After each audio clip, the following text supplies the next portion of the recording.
Hello everyone.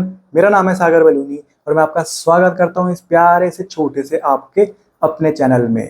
तो आज हम स्टार्ट करते हैं हमारा इनऑर्गेनिक केमिस्ट्री का पहला चैप्टर जो हम लेने वाले हैं पीरियोडिक टेबल। और आज हम पीरियोडिक टेबल का पहला लेक्चर स्टार्ट करेंगे और आपको बिल्कुल अच्छे से समझ में आने वाला है और बहुत अच्छे से हम एनसीईआरटी के एक एक शब्द को बिल्कुल डीप में अच्छे से समझने वाले हैं, बिल्कुल सरल भाषा में। और आपको बहुत सारे क्वेश्चन प्रैक्टिस में करवाऊंगा और साथ ही साथ बिल्कुल आप पीरियोडिक टेबल में महारत हासिल करने वाले हो और आपको पीरियोडिक टेबल बिल्कुल अच्छे से समझ में आ जाएगी, ये मेरा आपसे दावा है। तो इनऑर्गेनिक केमिस्ट्री के जो हम लेक्चर्स मैंने आपको पहले भी बताया था कि ये आपके अल्टरनेट आते रहेंगे, मतलब जब मुझे टाइम मिलेगा तो मैं आपको इनऑर्गेनिक केमिस्ट्री का लेक्चर अपलोड करके देते रहूंगा। बाकी अपनी जो ऑर्गेनिक केमिस्ट्री चल रही है वो बिल्कुल एज टू एज रेगुलर ऐसे ही चलती रहेगी और उसमें कोई भी पॉज आने वाला नहीं है। बाकी इनऑर्गेनिक केमिस्ट्री में हम एनसीईआरटी का एक एक शब्द पकड़ के रखेंगे ताकि हमको बिल्कुल नीट 2025 में कोई भी ऐसा क्वेश्चन ना लगे कि ये सर हमको समझ में नहीं आ रहा, क्योंकि आपको भी पता है आजकल जो लेटेस्ट पैटर्न चल रहा है नीट में वो कहीं ना कहीं आपका ऑर्गेनिक केमिस्ट्री और इनऑर्गेनिक केमिस्ट्री में आप देखो तो कहीं ना कहीं आपका जो एनसीईआरटी के जो लाइन है ना वही उठा के दे रहे हैं आपको। तो अगर आपने एनसीईआरटी बिल्कुल एक वर्ड टू वर्ड पढ़ी हुई है और अच्छे से समझ के पढ़ी हुई है ना तो आपका कोई भी क्वेश्चन फंसने वाला नहीं है। बाकी हम बहुत सारे पीवाईक्यू भी करने वाले हैं 16 साल के और एनसीईआरटी एग्जाम्पलर करेंगे, एनसीईआरटी सॉल्व एग्जांपल्स करेंगे और बहुत सारे क्वेश्चन प्रैक्टिस करने वाले हैं जिससे अपना पीरियोडिक टेबल का जो चैप्टर है बिल्कुल अच्छे से तैयार हो जाए नीट 2025 के लिए। तो करते हैं आज का लेक्चर स्टार्ट और देखते हैं पहला लेक्चर पीरियोडिक टेबल का।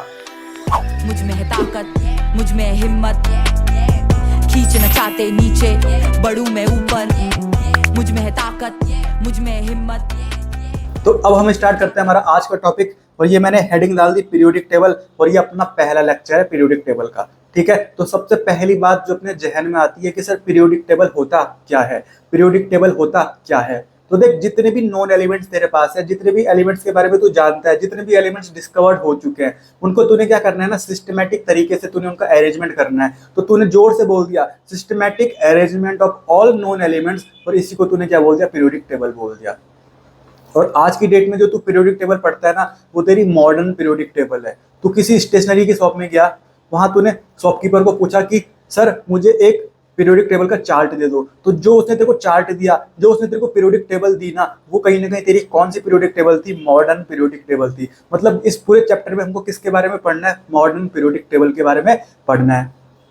ठीक है, और ये जो मैंने बोला systematic arrangement of all known elements, तो ये कैसे अपन करते हैं ये हल्के हल्के हमको पता लगता रहेगा जैसे चैप्टर अपना आगे बढ़ता रहेगा सर। ठीक है, तो हमको इस चैप्टर में क्या क्या पढ़ना है, हमको इस चैप्टर में क्या क्या पढ़ना है। तो देख, आज की डेट में जो तू पढ़ता है पीरियोडिक टेबल वो तेरी कौन सी पीरियोडिक टेबल है, मॉडर्न पीरियोडिक टेबल है।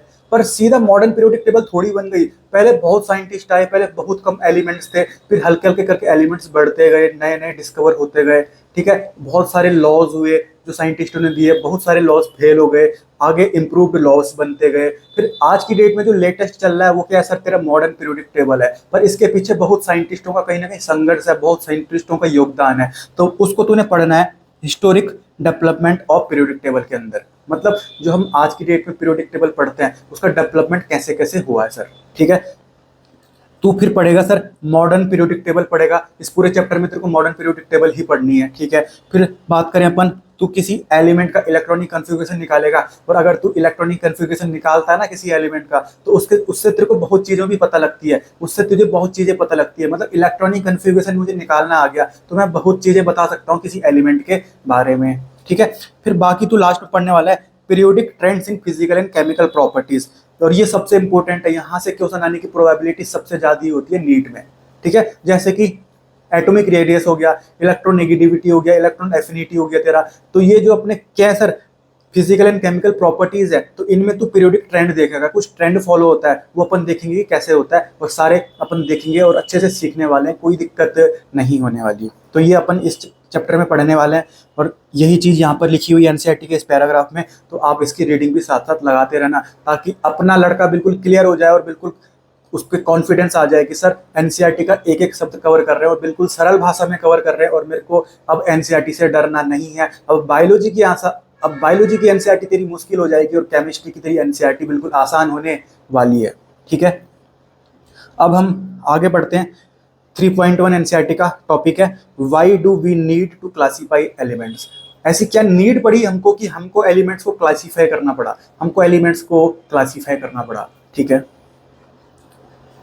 अब देख एलिमेंट्स, सबसे पहले बात ये ध्यान दे देख कि जो भी कोई भी मैटर है तेरे पास, कोई भी मैटर है तो उसके जो सबसे छोटी तू यूनिट देखेगा ना, वो तेरा कहीं ना कोई एक एलिमेंट ही मिलने वाला है। कोई एक मैटर है, कोई सा भी मैटर है तेरे पास, उसकी जो सबसे छोटी यूनिट, उसकी सबसे बेसिक यूनिट तू देखेगा तो वो तेरा कोई एक एलिमेंट ही मिलने वाला है। तो मैंने यहाँ पर बोल दिया sir, elements are the basic unit of all type of matter.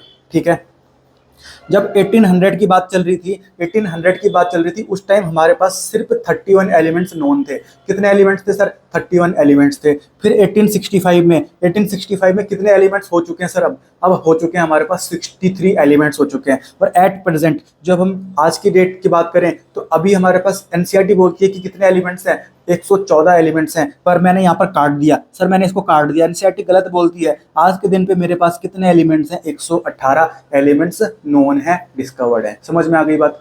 ठीक है, एट प्रेजेंट हमारे पास कितने एलिमेंट्स हैं? 118 एलिमेंट्स हैं। यानी आज मैं जो मॉडर्न पीरियोडिक टेबल पढ़ने वाला हूं उसमें तेरे कितने एलिमेंट्स हैं सर? उसमें तेरे 118 एलिमेंट्स हैं। ठीक है, और जो ये 118 एलिमेंट्स है ना आज की पीरियोडिक टेबल में, जो ये 118 एलिमेंट्स है ना आज की पीरियोडिक टेबल में, इसमें जो लेटेस्टली हाल फिलहाल में जो डिस्कवर्ड हुए हैं ना, वो तेरे मैन मेड है। वो तेरे क्या है सर? मैन मेड है, मतलब उनको मैन ने बनाया हुआ है। तो यहां से ध्यान से देख, तो 118 एलिमेंट्स में से जो हाल फिलहाल में जो सब रिसेंटली डिस्कवर्ड हुए हैं, जैसे कि फ्लिरोवियम, मॉस्कोवियम, लिवरमोरियम, टेनिसिन, ओगेनेसन, ये सब जो एलिमेंट्स अभी हाल फिलहाल में डिस्कवर्ड हुए हैं ना सर, लेटेस्टली डिस्कवर्ड हुए हैं, ये सब क्या है सर? मैन मेड है। तो ये पीरियोडिक टेबल अपनी, ये है अपनी मॉडर्न पीरियोडिक टेबल जो हम आज की डेट में पढ़ते हैं। और मॉडर्न पीरियोडिक टेबल किसने दी थी सर? आगे हम पढ़ेंगे, एक साइंटिस्ट आएगा मॉसले, जिसने कहीं ना कहीं कौन सी पीरियोडिक टेबल दी थी? मॉडर्न पीरियोडिक टेबल दी थी जो हम आज की डेट में पढ़ते हैं। तो जो ये मैंने बोला आपको कि टोटल 118 एलिमेंट्स हैं, यस सर, इनमें से जो मैंने आपको ये 4-5 नाम गिनाए ना, जो मैंने आपको बोला जो लेटेस्टली डिस्कवर्ड हुए हैं सर, ये अपने कहीं ना कहीं क्या मैन मेड है। तो ये देख यहाँ पर आते हैं, ये देख फ्लिरोवियम, तो फ्लिरोवियम देख कहाँ पर है? ये आ गया फ्लिरोवियम, फिर मॉस्कोवियम, फिर लिवरमोरियम, फिर ये हो गया टेनिसिन, और ये ओगेनेसन। तो यहाँ पर देख ये इनकी पोजीशन यहाँ पर है पीरियोडिक टेबल में। तो देख लास्ट नंबर कितना है? 118। मतलब जो अपनी मॉडर्न पीरियोडिक टेबल है उसमें टोटल कितने एलिमेंट्स हैं सर? 118 एलिमेंट्स हैं। और पीरियोडिक टेबल एनसीईआरटी ने जो छापी हुई है उसमें 118 एलिमेंट्स ही दिखा रखे हैं। पर यहाँ पर उन्होंने, मुझे नहीं पता सर क्यों लिखा हुआ है, यहाँ पर उन्होंने पता नहीं क्यों लिखा हुआ है कि टोटल अभी जो हम आज की डेट में पढ़ते हैं वो 114 एलिमेंट्स हैं। तो तूने इसको काट दिया और तूने बोला सर आज की डेट में तेरे पास कितने एलिमेंट्स हैं? 118 एलिमेंट्स हैं सर। ठीक है, तो बिल्कुल समझ में आ रहा है, कोई दिक्कत नहीं है। ये अपनी क्या है? मॉडर्न पीरियोडिक टेबल है। ठीक है, तो आज जो हमारा लेक्चर है इसमें अपन क्या पढ़ रहे हैं? Historical development of periodic table पढ़ रहे हैं। तो आज अपन मॉडर्न पीरियोडिक टेबल नहीं पढ़ रहे हैं सर, ये कल के लेक्चर में आएगा। तो एनसीईआरटी के सीक्वेंस हम फॉलो करते जा रहे हैं, पर आज हम क्या पढ़ रहे हैं sir? Historical development of periodic table. मतलब पीरियोडिक टेबल तक पहुंचने तक साइंटिस्टों को क्या क्या डेवलपमेंट उन्होंने किया और क्या क्या उन्होंने लॉज दिए, कैसे कैसे उन्होंने अपना संघर्ष किया, क्या क्या चीजें उन्होंने करी सर। ठीक है, अब देख, तो हम बोल तो दिया, मैंने बोल तो दिया कि आज की डेट में मेरे पास 118 एलिमेंट्स हैं। तो क्या ये बढ़ नहीं सकते क्या सर? अगर तो 1-2 साल बाद की बात करें ना, तो हो सकता है तब तक और एलिमेंट्स जुड़ जाएं। तो कहीं ना कहीं अगर मैं बोल रहा हूँ 118 एलिमेंट्स, तो ये मैं अभी की बात कर रहा हूँ, फ्यूचर में ये और एलिमेंट्स बढ़ते जाएंगे, क्योंकि कहीं ना कहीं साइंटिस्ट इसमें काम करते जा रहे हैं। ठीक है, तो यहाँ पर यही लाइन मैंने लिख दी, न्यू एलिमेंट्स को सिंथेसाइज करने के एफर्ट्स कंटिन्यू चल रहे हैं। ठीक है, अब देख टोटल मेरे पास कितने एलिमेंट्स हैं सर? 118 एलिमेंट्स हैं। और मैंने किसी एक एलिमेंट को पकड़ा, जैसे कि एग्जांपल मान लो मैंने सोडियम को पकड़ा, और सोडियम की मैंने जितनी भी चीजें वो सारी पढ़ने लग गया मैं, तो तुम्हारी इतनी आधी कॉपी भर जाएगी सर सोडियम के बारे में पूरे पढ़ने में। ठीक है, इतनी पूरी कॉपी भर जाएगी तुम्हारी सोडियम के बारे में पढ़ते पढ़ते। तो कहीं ना कहीं तुम्हारे पास 118 एलिमेंट्स हैं। अब तूने एक एक करके सारे एलिमेंट्स के बारे में पढ़ने लग गया, भाई तेरी पूरी जिंदगी निकल जाएगी, पर तू कहीं ना कहीं सारे एलिमेंट्स के बारे में बिल्कुल डिटेल में नहीं पढ़ पाएगा। तो यहाँ पर मतलब बहुत डिफिकल्ट काम है यार, इंडिविजुअली एक एक को पढ़ना, फिर एक एक कंपाउंड को पढ़ना। ठीक है, तो यहाँ पर ये बहुत डिफिकल्ट काम है कि एक एक को पकड़ के एक एक एलिमेंट के बारे में मैं स्टडी कर रहा हूँ। ठीक है, इसीलिए जरूरत पड़ी कि एलिमेंट्स को क्लासिफाई किया जाए। कि एक टाइप के एलिमेंट्स मैंने एक जगह डाल दिए, एक टाइप के एलिमेंट्स मैंने एक जगह डाल दिए, दूसरे टाइप के एग्जाम्पल एलिमेंट्स मैंने दूसरी जगह डाल दिए, ताकि जैसे मुझे किसी एलिमेंट के बारे में पढ़ना है ना, तो उस ग्रुप में बहुत सारे और भी एलिमेंट्स होंगे, तो उन सबकी प्रॉपर्टीज क्या होगी सर, सेम जैसी होगी। तो मैंने उस ग्रुप की प्रॉपर्टीज पढ़ ली और वहां पर जितने भी एलिमेंट्स थे उन सबकी मुझे पता लग गई। तो यहाँ पर फायदा क्या हुआ कि मुझे इंडिविजुअली एक एक एलिमेंट के बारे में पढ़ना ना पड़ा। ठीक है, तो इसीलिए जरूरत है अपनी क्या, क्लासिफिकेशन ऑफ एलिमेंट्स की, कि एलिमेंट्स को क्लासिफाई किया जाए। ठीक है, समझ में आ गई बात। और एनसीईआरटी का जो चैप्टर है उसका नाम भी यही है अपना, classification of elements, classification of elements. ठीक है सर, ठीक है। अब ध्यान से देख, जो हमने क्लासिफिकेशन कर दिया ना, जो हमने क्लासिफिकेशन कर दिया, इसका एक और फायदा ये है कि हम फोरकास्ट कर सकते हैं। मतलब जो हमारा फ्यूचर में कोई नया एलिमेंट डिस्कवर हो सकता है ना, उसको कहाँ डालेंगे, उसकी क्या केमिकल प्रॉपर्टीज हो सकती है, क्या फिजिकल प्रॉपर्टीज हो सकती है, हम फोरकास्ट कर सकते हैं, हम सोच सकते हैं, गेस कर सकते हैं कि अच्छा ये हो सकती है। ठीक है, तो ये भी इसका फायदा है, वही इस बात मैंने यहाँ पर लिख दी। ठीक है, बाकी ये जो एनसीईआरटी का पैराग्राफ है, अब इसको आपको रीड करना है और इसका एक एक शब्द मैंने आपके लिए बिल्कुल अच्छे से क्लियर कर दिया, बिल्कुल सरल भाषा में। आपको ये पैराग्राफ अगर पढ़ोगे तो आपको कॉन्फिडेंस आएगा और कहीं ना कहीं आपको कहीं पे भी ऐसा नहीं लगेगा कि कोई लाइन मुझे समझ में नहीं आ रही है। ठीक है, अब हम आगे चलते हैं, और ये अपना कहीं ना कहीं क्या है, ये अपना एनसीईआरटी का 3.2 टॉपिक है, genesis of periodic classification. Genesis of periodic classification, इसका मतलब होता है sir development of periodic classification. ठीक है, डेवलपमेंट। ठीक है, तो सबसे पहला अपन लेके आते हैं सर लेवोजियर क्लासिफिकेशन। सबसे पहला क्लासिफिकेशन कौन सा आया, लेवोजियर क्लासिफिकेशन। ठीक है, ये लिख दिया मैंने लेवोजियर क्लासिफिकेशन। ठीक है सर, अब देख लेवोजियर ने क्या किया ना, जितने भी तेरे पास एलिमेंट्स थे, लेवोजियर ने क्या किया, जितने भी उस टाइम एलिमेंट्स रहे होंगे, उसने ना उन एलिमेंट्स को फिजिकल प्रॉपर्टीज के बेसिस पे दो हिस्सों में बांट दिया। एक उसने बोला मेटल्स और एक उसने बोल दिया नॉन मेटल्स। अब फिजिकल प्रॉपर्टीज जैसे कि इलेक्ट्रिकल कंडक्टिविटी, उसने बोल दिया कि सर जो गुड कंडक्टर ऑफ इलेक्ट्रिसिटी है उसको, उन एलिमेंट्स को मैंने मेटल में डाल दिया, और जो बैड कंडक्टर ऑफ इलेक्ट्रिसिटी है उन एलिमेंट्स को मैंने नॉन मेटल में डाल दिया। बिल्कुल सिंपल था इनका क्लासिफिकेशन है, मेटल्स और नॉन मेटल्स के बेसिस पे, मतलब मेटल्स और नॉन मेटल्स में इनको, इसने एलिमेंट्स को बांटा। ठीक है, इसने बोल दिया कि जो गुड कंडक्टर ऑफ इलेक्ट्रिसिटी है वो मैं मेटल्स में डाल देता हूँ, जो बैड कंडक्टर ऑफ इलेक्ट्रिसिटी है वो मैंने नॉन मेटल्स में डाल दिया। ये तो सिर्फ मैं एक एग्जांपल ले रहा हूँ इलेक्ट्रिकल कंडक्टिविटी का, ऐसे बहुत सारे फिजिकल प्रॉपर्टीज इसने लिए जिसके बेसिस पे इसने एलिमेंट्स को मेटल्स और नॉन मेटल्स में बांट दिया। ठीक है, तो बिल्कुल बात अच्छी चल रही थी, कोई दिक्कत नहीं आ रही थी, पर बीच में कहीं ना कहीं कुछ एलिमेंट्स ऐसे आए, कुछ एलिमेंट्स ऐसे आए जिनको मैं क्या बोलता हूँ, मेटलॉइड्स बोलता हूँ। कुछ एलिमेंट्स ऐसे आए ना, वो कुछ प्रॉपर्टीज तो मेटल्स की शो कर रहे हैं और कुछ प्रॉपर्टी नॉन मेटल्स की शो कर रहे हैं। मतलब मैं बोलूँ कि वो मेटल्स की प्रॉपर्टी भी शो कर रहे हैं और नॉन मेटल्स की प्रॉपर्टी भी शो कर रहे हैं। अब तो यहाँ पर दिक्कत आ गई कि इनको मैं मेटल्स वाले में डालूं कि इनको मैं नॉन मेटल्स वाले में डालूं। तो यहाँ पर दिक्कत आ गई सर मेटलॉइड आने की वजह से। मेटलॉइड ना कुछ प्रॉपर्टीज मेटल्स की भी शो कर रहे हैं और नॉन मेटल्स की भी शो कर रहे हैं। ठीक है, कहीं ना कहीं मैं बात करूं, जैसे मेटलॉइड्स की मैं बात करूं, ये लो टेम्परेचर में तो बैड कंडक्टर ऑफ इलेक्ट्रिसिटी है और हाई टेम्परेचर में गुड कंडक्टर ऑफ इलेक्ट्रिसिटी है। ठीक है, अगर मैं एक फिजिकल प्रॉपर्टी ले रहा हूँ इलेक्ट्रिकल कंडक्टिविटी, तो मेटलॉइड्स के लिए अगर मैं ये देखूं तो यहाँ पर देखूं मैं लो टेम्परेचर जब मैंने दिया तो ये तो sir bad conductor of electricity है, और जब मैं हाई टेम्परेचर दे रहा हूँ मेटलॉइड्स को तब जाके ये गुड कंडक्टर ऑफ इलेक्ट्रिसिटी बन जा रहे हैं। सर मतलब मेटलॉइड्स कभी कभी गुड कंडक्टर बन रहे हैं, कभी कभी बैड कंडक्टर बन जा रहे हैं, दोनों ही आ गए सर ये तो ये सब इनकी जो इलेक्ट्रिकल कंडक्टिविटी ये तो टेम्परेचर पे डिपेंड कर रही है सर। ठीक है, टेम्परेचर पे डिपेंड कर रही है। तो मेटलॉइड्स ने कहीं ना कहीं दिक्कत खड़ी कर दी कि मेटलॉइड्स को अपन मेटल्स में डालें या नॉन मेटल्स में डालें। तो यहाँ पर मेटलॉइड्स का जो आना ये कहीं ना कहीं लेवोजियर के लिए प्रॉब्लम खड़ी हो गई सर, लेवोजियर के लिए प्रॉब्लम खड़ी हो गई। ठीक है, तो आज के बाद अपना लड़का जानता है कि लेवोजियर का क्लासिफिकेशन दो पार्ट में बटा हुआ था, मेटल्स और नॉन मेटल्स में। पर बाद में जो मेटलॉइड्स के बारे में पता लगा उसने पूरी प्रॉब्लम खड़ी कर दी कि मेटलॉइड्स को सर मेटल्स में डाला जाए कि नॉन मेटल्स में डाला जाए। ठीक है, और मेटलॉइड्स कौन कौन होते हैं आपको ध्यान होना चाहिए, आपको पता होना चाहिए कि कौन कौन से एलिमेंट्स ऐसे हैं जो मेटलॉइड्स में आते हैं, जो कहीं ना कहीं मेटल्स की प्रॉपर्टी भी रखते हैं और नॉन मेटल्स की प्रॉपर्टी भी रखते हैं। ठीक है, तो देख मेटलॉइड्स में कौन कौन आते हैं। अब तेरे को यहाँ पर एक चीज याद करनी पड़ेगी। अभी एक मतलब आसाराम बापू थे जो जेल में चले गए अपने कुकर्म के कारण, तो उसमें ही मैंने ये बना रखा है बा पू आसा राम जी सब्सक्राइबिंग सी ते आंटी। बापू आसाराम जी सब्सक्राइबिंग सी ते आंटी। तो ये अगर तू ध्यान रखेगा तो तेरे जो मेटालॉइड्स हैं वो सारे तेरे को ध्यान हो जाएंगे, तो तेरे को याद हो जाएंगे। ठीक है, ये देख, बा पो आसाराम जी सब्सक्राइबिंग सी ते आंटी। ठीक है, तो ये तेरे को ध्यान रखना है। टोटल तेरे पास कितने मेटालॉइड्स आ गए? तेरे पास पूरे 8 मेटालॉइड्स तेरे पास आ गए सर। तेरे पास कितने मेटालॉइड्स आ गए? 8 मेटालॉइड्स तेरे पास आ गए। ठीक है, और मेटालॉइड्स मतलब जो कहीं ना कहीं मेटल्स की प्रॉपर्टी भी रखते हैं और नॉन मेटल्स की प्रॉपर्टी भी रखते हैं। तो तूने ध्यान रखना है कि ये एलिमेंट्स क्या हैं सर तेरे, ये मेटालॉइड्स हैं तेरे। ठीक है, तो यहाँ पर जो बा है उसका मतलब क्या? बोरोन। पू का मतलब क्या? पोलोनियम। आसाराम का मतलब क्या? आर्सेनिक। जी का मतलब क्या? जर्मेनियम। सब्सक्राइबिंग मतलब एस बी का मतलब क्या है? एंटीमनी। एस आई का मतलब क्या? सिलिकॉन। टी ई का मतलब क्या है? टेलुरियम। और ए टी का मतलब क्या है? एस्टेटिन। समझ में आ गई? तो ये इनका मैंने नाम भी आपको बता दिया।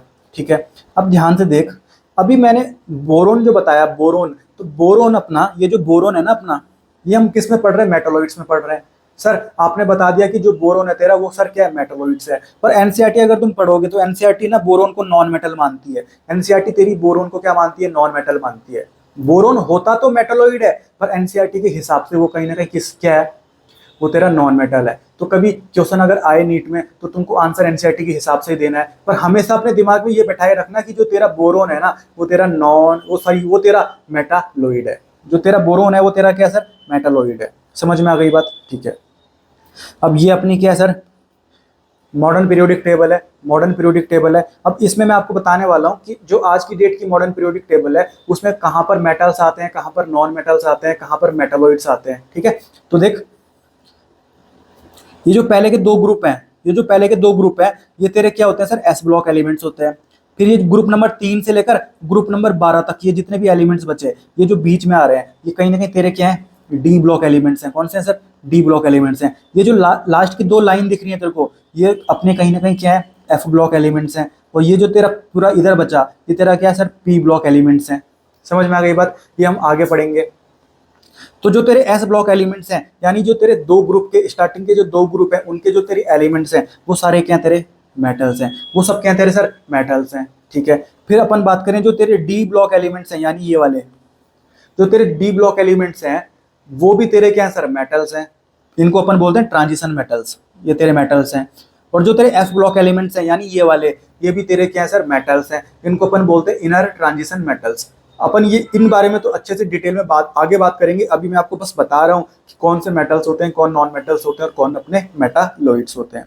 ठीक है, तो मैंने आपको बता दिया एस ब्लॉक के एलिमेंट्स मेटल्स, डी ब्लॉक के एलिमेंट्स मेटल्स और एफ ब्लॉक के भी एलिमेंट्स मेटल्स। ठीक है, ठीक है, अब अपन बात करते हैं पी ब्लॉक एलिमेंट्स की। तो पी ब्लॉक एलिमेंट्स में तेरे मेटल्स भी आते हैं, मेटालॉइड्स भी आते हैं और नॉन मेटल्स भी आते हैं। तो यहाँ पर अपन को कैसे ध्यान रखना है? यहाँ पर बिल्कुल सिंपल सा तरीका आपको बताता हूँ। ये अपने मेटालॉइड्स तो अपने को पता है, बा पो आसाराम जी सब्सक्राइबिंग सी ते एंटी, ये अपने को पता है कि ये अपने क्या है सर? ये अपने मेटालॉइड्स हैं। ठीक है, तो एक ग्रुप मतलब ऐसे में अगर जो ऐसे लंबाई वर्टिकली जो लाइन होती है उनको ग्रुप्स बोलते हैं। तो किसी ग्रुप में अगर तेरे को पी ब्लॉक में कहीं ना कहीं कोई मेटालॉइड दिख जाए, जैसे देख ये अपने मेटालॉइड हो गए 2 इस ग्रुप में। ठीक है, इस ग्रुप में ये बोरोन अपना क्या हो गया? मेटालॉइड हो गया। ठीक है, तो तूने मेटालॉइड को पकड़ा, इस ग्रुप में ये दोनों तेरे मेटालॉइड है, इस ग्रुप में ये दोनों तेरे मेटालॉइड है, इस ग्रुप में ये तेरा मेटालॉइड है। तो तूने जब मेटालॉइड को पकड़ा ना, तो मेटालॉइड को तूने पकड़ लिया क्योंकि तुझे पता है कौन कौन मेटालॉइड होते हैं। तो मेटालॉइड के ऊपर जितने भी एलिमेंट्स होंगे वो तेरे नॉन मेटल होंगे और मेटालॉइड के नीचे जितने भी एलिमेंट्स होंगे वो तेरे मेटल होने वाले हैं। समझ में आ गई बिल्कुल बात? तो जैसे मैं बात करूं नाइट्रोजन और फास्फोरस की, तो ये कहीं ना कहीं मेटालॉइड से ऊपर है ना, तो ये तेरे कहीं ना कहीं नॉन मेटल है। पर तू अगर बिस्मुथ की बात करे और इसकी बात करे तो ये जो तेरे नीचे वाले हैं ना वो तेरे क्या सर? मेटल्स हैं। तो आज के बाद अपना लड़का जानता है कि पी ब्लॉक में मैं मेटालॉइड को पकड़ूंगा, मेटालॉइड्स के ऊपर वाले एलिमेंट्स तेरे नॉन मेटल हो गए और मेटालॉइड्स के नीचे वाले एलिमेंट्स तेरे मेटल हो गए। समझ में आ गई बात? ठीक है, समझ में आ गई बात? तो पी ब्लॉक का बिल्कुल सिस्टम बिल्कुल क्लियर है। पर लास्ट में जो 18th नंबर का ग्रुप आता है ना, ये लास्ट वाला जो ग्रुप आता है, इसमें तो कोई मेटलॉइड ही नहीं प्रेजेंट है। तो यहाँ पर अपन ये वाला खेल नहीं लगा सकते कि मेटलॉइड को पकड़ा, ऊपर वाला नॉन मेटल, नीचे वाला मेटल। तो यहाँ पर क्योंकि मेटलॉइड प्रेजेंट ही नहीं है। पर यहाँ पर देख, इनको बोलते हैं अपन नोबल गैसेस, नोबल गैसेस। और गैसेज हैं तो मेटल तो नहीं होंगी। तो जो अपनी ये 18th ग्रुप होता है, जो अपना नोबल गैसेज वाला ग्रुप होता है, इसमें सारे क्या होते हैं सर, नॉन मेटल्स आते हैं। ठीक है, नॉन मेटल्स आते हैं। तो पूरी पीरियोडिक टेबल जो हम आज की डेट में पढ़ते हैं, अब उसमें बिल्कुल कंफ्यूजन नहीं होना चाहिए कि कहां पर मेटल्स आते हैं, कहां पर नॉन मेटल्स, कहां पर मेटलॉइड्स, कोई दिक्कत नहीं है। ठीक है, मैंने आपको बताया जो अपने एस ब्लॉक एलिमेंट्स है उसमें तेरे मेटल्स आएंगे, जो तेरे डी ब्लॉक एलिमेंट्स हैं उसमें तेरे मेटल्स आएंगे, जो तेरे एफ ब्लॉक एलिमेंट्स हैं उसमें तेरे मेटल्स आएंगे, जो तेरे पी ब्लॉक एलिमेंट्स है उसमें मेटलॉइड को तूने पकड़ा और मेटलॉइड के नीचे वाले भी क्या होंगे, मेटल्स होंगे तेरे। तो पूरी पीरियोडिक टेबल में ज्यादातर तो तेरे को मेटलॉइड्स ही दिख रहे हैं सर। पूरी पीरियोडिक टेबल को तूने पकड़ा, इसमें तूने ज्यादातर पार्ट तूने देखा कि सर मेटलॉइड्स नहीं, सॉरी मेटल्स ही दिख रहे हैं। तूने पूरी पीरियोडिक टेबल को पकड़ा, इसमें तेरा मैक्सिमम पार्ट तो मेटल्स ही आ रहा है सर, मेटल्स ही आ रहा है। तो मैंने बोल दिया एनसीईआरटी आगे बोलती है कि metals compromise more than 78% of all non elements. जितने भी आज की डेट में 118 हमारे पास नॉन एलिमेंट्स हैं, उनमें से अपन बात करें 78% से ज्यादा अपने मेटल्स ही आते हैं। और ये मैंने आपको दिखा भी दिया, एस ब्लॉक में मेटल्स, डी ब्लॉक में मेटल्स, एफ ब्लॉक में मेटल्स, और अपने पी ब्लॉक में भी काफी मेटल्स प्रेजेंट हैं। ठीक है, तो 78% से ज्यादा परसेंटेज तो सिर्फ मेटल्स का ही प्रेजेंट है पीरियोडिक टेबल में। ये अपने को एनसीईआरटी आगे जाके बताती है, और ये आपको पता होना चाहिए। ठीक है, तो ये बिल्कुल जो पहला क्लासिफिकेशन था जो लेवोजियर ने दिया था, वो मैंने आपको बिल्कुल अच्छे से समझा दिया, और मैं आपको उम्मीद करता हूं कि आपको अच्छे से समझ में आ गया होगा। अब दूसरा क्लासिफिकेशन आता है अपना डोबर्नियर लॉ ऑफ ट्रायड। दूसरा साइंटिस्ट आया अपना डोबर्नियर, और इसने दिया अपना लॉ ऑफ ट्रायड। ठीक है, लॉ ऑफ ट्रायड। तो ट्राई का मतलब देख क्या होता है, ट्राई का मतलब तुझे पता है, ट्राई का मतलब किससे रिलेशन है, तीन से रिलेशन है। ट्राई मतलब तीन होता है। ठीक है, और ये जो डोबर्नियर ने खेल खेला था, ये जो क्लासिफिकेशन दिया था, ये कब की बात है सर, 1829 की बात है, 1829 की बात है। ठीक है, तो देख ट्रायड का मतलब यहाँ पर क्या है, ट्रायड का मतलब है ग्रुप ऑफ तीन एलिमेंट्स। तीन एलिमेंट्स के इसने ग्रुप बनाए। जैसे यहाँ पर देख, ये तीन एलिमेंट्स का ग्रुप बना दिया इसने, ये तीन एलिमेंट्स का ग्रुप बना दिया इसने, और ये तीन एलिमेंट्स के ग्रुप बना दिया इसने। मतलब जो अपना डोबर्नियर है, इसने तीन एलिमेंट्स के ग्रुप बनाए, तीन तीन एलिमेंट्स के। और ऐसे इसने कितने ग्रुप बनाए, तीन ग्रुप बनाए, ये और ये। ठीक है सर, ठीक है। और एक ग्रुप में इसमें कितने रखे, कहीं ना कहीं तीन एलिमेंट्स रखे। और इसने जो ये ग्रुप बनाया तीन तीन एलिमेंट्स का, इसने इसको बोल दिया ट्रायड। क्या बोल दिया इसने, ट्रायड। तो ट्रायड का मतलब क्या होता है, ग्रुप ऑफ तीन एलिमेंट्स। ठीक है, तो यहां पर इसने बोला कि जो तीन एलिमेंट्स अपने ट्रायड में रखे गए हैं ना, जो तीन एलिमेंट्स हमारे ट्रायड में रखे गए हैं ना, उन तीनों एलिमेंट्स की physical properties and chemical properties same रहने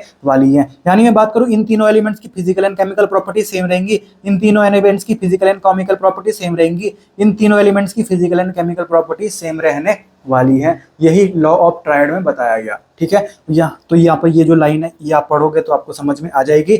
जो तीन एलिमेंट्स ट्रायड में आएंगे, they have same physical and chemical properties. बिल्कुल क्लियर कट, बिल्कुल कोई कंफ्यूजन नहीं है, अच्छे से समझ में आ गया।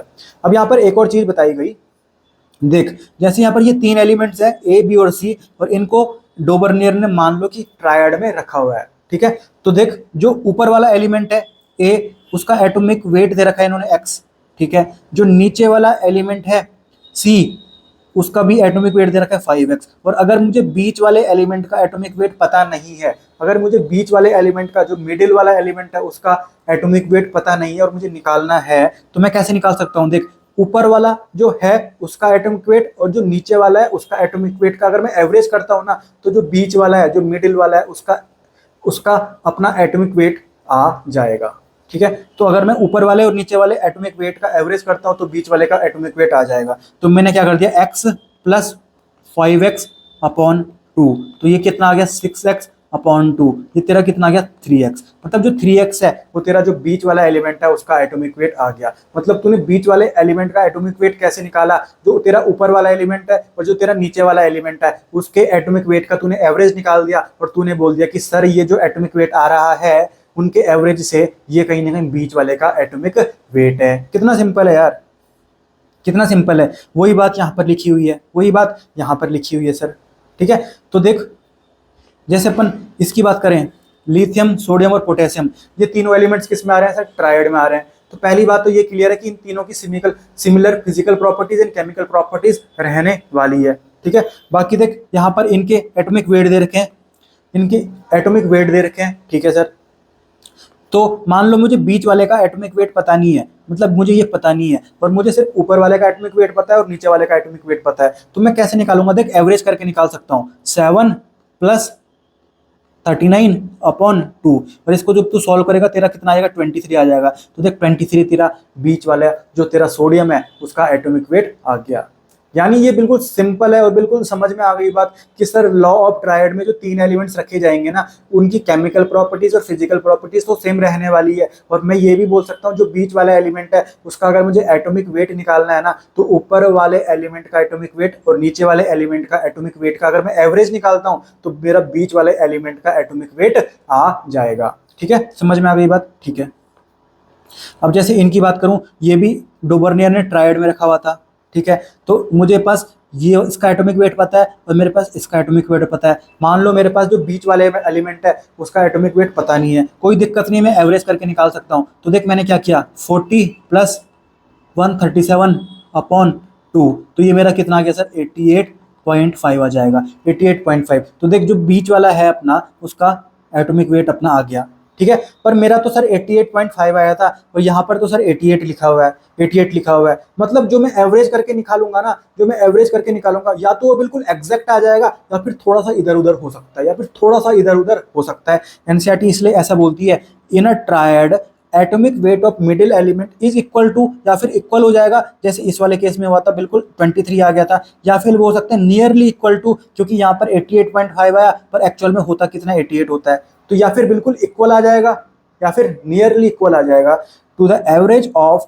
First and third element. कितना सिंपल है यार। आज के बाद अपना बिल्कुल लड़का जानता है कि डोबर्नियर लॉ ऑफ ट्रायड में बिल्कुल डरना नहीं है। इसने 2 बात बोली, इसने 3 एलिमेंट्स को ट्रायड में रख दिया, इसने बोला इन तीनों एलिमेंट्स की same physical properties and chemical properties रहने वाली है, और इसने बोल दिया कि जो बीच वाला एलिमेंट है उसका अगर मुझे एटॉमिक वेट निकालना है ना, तो ऊपर वाले एलिमेंट का एटॉमिक वेट और नीचे वाले एलिमेंट के एटॉमिक वेट का मैंने एवरेज निकाल दूंगा तो बीच वाले एलिमेंट का तेरा एटॉमिक वेट आ जाएगा। बिल्कुल आसान है, बिल्कुल आसान है, कोई दिक्कत नहीं है। तो ये जो चारों लाइन थी ये आपको अच्छे से समझ में आ गई, इसमें कोई दिक्कत आपको होने वाली नहीं है। बाकी अगर आपको ये समझ में आ गया तो यहाँ पर आप इसकी रीडिंग कर सकते हो, आपको ये बिल्कुल अच्छे से समझ में आ जाएगा, कोई दिक्कत नहीं है, कोई दिक्कत नहीं है सर, ठीक है। तो अब आता है अपना तीसरा क्लासिफिकेशन। यहाँ पर अब साइंटिस्ट आया AEB-D चान कॉर्टियस, AEB-D चान कॉर्टियस, ठीक है सर। तो ये खेल कब का है सर? 1862। मतलब जो ये खेल आया, ये जो क्लासिफिकेशन आया, ये कब का आया सर? 1862 की बात चल रही है, ठीक है। अब जो AEB-D चान कॉर्टियस है ना, इसने कैसी पीरियोडिक टेबल बनाई? इसने बनाई सर सिलेंड्रिकल पीरियोडिक टेबल। जैसे सिलेंडर होता है ना बिल्कुल गोल सा, वैसे ही पीरियोडिक टेबल इसने बनाई, सिलेंड्रिकल पीरियोडिक टेबल। और इसने क्या बोल दिया कि यहाँ पर जितने भी इसने एलिमेंट्स को अरेंज किया ना, यहाँ पर जितने भी एलिमेंट्स उस टाइम रहे होंगे उनको जैसे इसने अरेंज किया, तो इसने अरेंज किया उनको एटॉमिक वेट के हिसाब से। मतलब जिसका एटॉमिक वेट कम है उसको पहले रखा, जिसका एटॉमिक वेट ज्यादा है उसको बाद में इसने रखा सर, ठीक है। तो इसने एलिमेंट्स को किस बेसिस पे बांटा? एटॉमिक वेट के बेसिस पे बांटा। और इसने ये पाया ना कि अगर मैं कुछ लेवल पे अगर इसको सिलेंडर को थोड़ा सा रोटेट करता हूँ, टिल्ट करता हूँ ना, तो जो केमिकल जो प्रॉपर्टीज हैं वो सर ना कहीं रिपीट हो रही है, वो सर कहीं ना कहीं रिपीट हो रही है। जैसे सिलेंडर है, इसने पूरी पीरियोडिक टेबल अपनी सिलेंड्रिकल फॉर्म में बना दी। सिलेंडर को मैं थोड़ा सा कैसे रोटेट कर रहा हूँ ना, तो किसी फिक्स रोटेशन में कहीं ना कहीं जो प्रॉपर्टीज है वो कहीं ना कहीं वापस से रिकरेंस हो रही है, वापस से वो रिपीट हो रही हैं, ठीक है। तो वही बात यहाँ पर लिखी हुई है, arranged elements in increasing atomic weight in cylindrical table to display the periodic recurrence of properties। जो प्रॉपर्टीज हैं, फिजिकल प्रॉपर्टीज और केमिकल प्रॉपर्टीज, वो थोड़ा सा रोटेट किया मैंने, कोई फिक्स रोटेशन किया सिलेंडर में, और वहाँ पर वापस से जो एलिमेंट्स आ रहे हैं उनकी कहीं ना कहीं सेम टू सेम वापस से क्या आ रही है? फिजिकल प्रॉपर्टीज और केमिकल प्रॉपर्टीज आ रही है, यानी वापस से रिपीट हो रही है सेम प्रॉपर्टीज, ठीक है। तो ये बात इसने बोली, और ये सिंपल सा छोटा सा इसने क्लासिफिकेशन दिया था, ठीक है। तो एनसीईआरटी यहाँ पर इसको 3-4 लाइन में बताती है, इसकी आपको रीडिंग करनी है, आपको समझ में आ जाएगा, ठीक है। अब आता है अपना अगला क्लासिफिकेशन, वो दिया था कौन से साइंटिस्ट ने? न्यूलैंड। कौन सा साइंटिस्ट है ये? न्यूलैंड साइंटिस्ट है। तो इसने कौन सा लॉ दिया? इसने दिया law of octaves, law of octaves, ये लिख दिया मैंने sir, law of octaves, Newland law of octaves, ठीक है। तो ये खेल कब का है सर? 1865 का है, यानी ये जो क्लासिफिकेशन है ये कब का है सर? 1865 का क्लासिफिकेशन है। ठीक है, तो इसने ना एलिमेंट्स को कैसे बांटा? इसने एलिमेंट्स को बांटा on the basis of atomic weight. जैसे अपन ने किसने बांटा था? जो अपना AEBD चानकोटियस है ना, इसने भी तो एटॉमिक वेट के हिसाब से ही बांटा था। ठीक है, तो जो अपना न्यूलैंड है उसने भी एलिमेंट्स को किस बेसिस पे बांटा? एटॉमिक वेट के बेसिस पे ही बांटा सर। ठीक है, तो ये लाइन मैंने ये लिख दी। ठीक है, अब न्यूलैंड ने क्या बोला ना, न्यूलैंड ने क्या बोला कि देख एवरी एट्थ एलिमेंट मतलब हर आठवां element show the properties to first element, मतलब जो हर एट्थ एलिमेंट है ना उसकी सेम प्रॉपर्टीज है जैसे फर्स्ट एलिमेंट की थी। हर एट्थ एलिमेंट की properties same to same match हो रही है जैसे अपने फर्स्ट एलिमेंट की प्रॉपर्टीज थी। ठीक है, और इसने इसको किससे कंपेयर किया? ऑक्टेव ऑफ म्यूजिक मतलब देख सा रे गा मा पा दा नी, और नी के बाद वापस से क्या आता है? सा आता है। तो जो सा 8th नंबर में सा आया ना वो फर्स्ट वाले के साथ बिल्कुल मैच कर रहा है। तो यहाँ से इसने बोला कि जो 8th एलिमेंट आएगा, जो हर 8th एलिमेंट आएगा उसकी प्रॉपर्टीज कहीं ना कहीं जो पहला एलिमेंट है उससे मैच करने वाली है सर, मैच करने वाली है। यहाँ पर देख अपन जैसे बोल सकते हैं lithium, beryllium, boron, carbon, nitrogen, oxygen, fluorine के बाद यहाँ पर नोबल गैसेस आना चाहिए था। ठीक है, पर नोबल गैसेस उस टाइम डिस्कवर्ड नहीं थी। ठीक है, तो फ्लोरीन के बाद वापस क्या आया सर? सोडियम आया। तो इसने बोला कि लिथियम और जो 8th एलिमेंट है सोडियम, उसकी क्या होंगी प्रॉपर्टीज? क्या होने वाली है? सेम रहने वाली है। फिर आगे इसने देखा 1 2 3 4 5 6 7, फिर वापस जो 8th वाला आया पोटेशियम, तो उसकी प्रॉपर्टीज भी कहीं ना कहीं इनके साथ मैच होने वाली है। समझ में आ गई बात? मतलब कुल मिला के इसने ये बोला कि हर 8th एलिमेंट की प्रॉपर्टीज फर्स्ट वाले एलिमेंट के जैसे सेम टू सेम मैच करने वाली हैं। जैसे कि अपन ऑक्टेव्स ऑफ म्यूजिक में देखते हैं कि सा फर्स्ट नंबर में सा आ गया और 8th नंबर में तू देखेगा ना वापस से सा आ जाएगा, सा रे गामा पादा नी, वापस से तेरा सा आ गया। समझ में आ गई बात? ठीक है, तो यहाँ पर एक बात आती है कि देख न्यूलैंड ने जो लॉ ऑफ ऑक्टेव्स दिया था वो सिर्फ कहाँ तक वैलिड है? उसकी कहीं ना कहीं वैलिडेशन डेट कहाँ तक है? वो सिर्फ अपनी कैल्शियम तक वैलिड है। ये देख कैल्शियम तक बना रखा है। मतलब एटॉमिक नंबर कितना होता है कैल्शियम का? 20 होता है, पर एटॉमिक वेट कितना होता है? 40 होता है। ठीक है, तो ये अपन अगर आपको समझ में नहीं आता, हालांकि मैंने आपको ये एटॉमिक नंबर, एटॉमिक वेट, मोल कंसेप्ट में पढ़ाया था, पर यहाँ पर जब हम कल से मॉडर्न पीरियोडिक टेबल स्टार्ट करेंगे तो बिल्कुल डिटेल में हम जाने वाले हैं, कोई उसमें दिक्कत होने वाली नहीं है। आज तो अपन क्या पढ़ रहे हैं? आज अपन इंट्रोडक्शन पढ़ रहे हैं, आज अपन कहीं ना कहीं historical development of periodic table पढ़ रहे हैं। तो आपको मैं मॉडर्न पीरियोडिक टेबल के बारे में नहीं बता रहा हूँ, आपको मैं डेवलपमेंट के बारे में बता रहा हूँ। ठीक है, तो जो न्यूलैंड का लॉ ऑफ ऑक्टेव है वो अपना सिर्फ कहाँ तक वैलिड है? वो अपना सिर्फ कैल्शियम तक वैलिड है, मतलब एटॉमिक नंबर 20 तक वैलिड है। ठीक है सर, समझ में आ गई बात? ठीक है, ठीक है। अब देख जो न्यूलैंड है अपना, एनसीईआरटी बोलती है कि न्यूलैंड को ना क्या मिला सर? न्यूलैंड को एक अवार्ड दिया गया। कौन सा अवार्ड दिया गया? Davy medal. कौन सा मेडल? Davy medal. कब दिया गया? 1887 में by royal society London. Royal society London द्वारा अपने न्यूलैंड भाई को कहीं ना कहीं एक मेडल दिया गया। कौन सा मेडल दिया गया? डेवी मेडल दिया गया 1887 में। ठीक है, तो मैं वापस आपको जल्दी से बता दूं, जो न्यूलैंड का लॉ ऑफ ऑक्टेव्स था वो क्या बोलता है कि हर 8th एलिमेंट अपनी सेम प्रॉपर्टीज रखने वाला है जैसा अपना फर्स्ट एलिमेंट था। पर इसका एक डिमेरिट ये भी है कि सर ये सिर्फ कहाँ तक लागू है, ये सिर्फ कहाँ तक वैलिड है सर? ये सिर्फ अपना कैल्शियम तक वैलिड है। ठीक है सर। अब देख डिमेरिट इसका क्या रहने वाला है कि ये कहाँ तक वैलिड है? ये अपना सिर्फ कैल्शियम तक वैलिड है, कैल्शियम तक वैलिड है। और दूसरा डिमेरिट क्या है सर? अभी तो देख इनर्ट गैसेस, यानी जो तेरे 18th ग्रुप है, यानी जो तेरे नोबल गैसेस हैं जो यहाँ पर आने वाले थे वो तो अभी आए नहीं, वो डिस्कवर्ड नहीं हुए थे। ठीक है, तो ये तेरा सही बैठ रहा है। पर अगर जिस दिन वो आ जाएंगे ना वहाँ पर तो खेल खत्म हो जाएगा फिर, क्योंकि जो तेरा ये वाला जो तेरा ग्रुप है इसकी प्रॉपर्टीज तेरी नोबल गैसेस से थोड़ी मिलेंगी सर। ये तो बहुत रिएक्टिव होते हैं, नोबल गैसेस तो रिएक्टिव होते ही नहीं है। ठीक है, तो कहीं ना कहीं जिस दिन तेरे नोबल गैसेस आ जाएंगे उस दिन न्यूलैंड का पत्ता साफ होने वाला है, उस दिन इसका खेल खत्म होने वाला है। तो वहां पर इसका डिमेरिट ये भी है, discovery of inert gases changes the sequence, पूरी सीक्वेंस को चेंज कर देगा। फिर अपना ये नहीं होगा कि हर 8th एलिमेंट अपना सेम प्रॉपर्टीज रखने वाला है फर्स्ट एलिमेंट से, फिर ऐसा खेल नहीं होगा, पूरा खेल खराब हो जाएगा। न्यूलैंड का पूरा जो खेल है वो बिल्कुल चौपट हो जाएगा। ठीक है, तो दो डिमेरिट इसकी है जो हमको पता होनी चाहिए। पहली डिमेरिट ये है कि ये सिर्फ कैल्शियम तक अपना वैलिड है, और दूसरी डिमेरिट ये है कि नोबल गैसेस जिस दिन आए ना उस दिन इसकी दुकान बंद होने वाली है, न्यूलैंड की दुकान उस दिन बंद होने वाली है।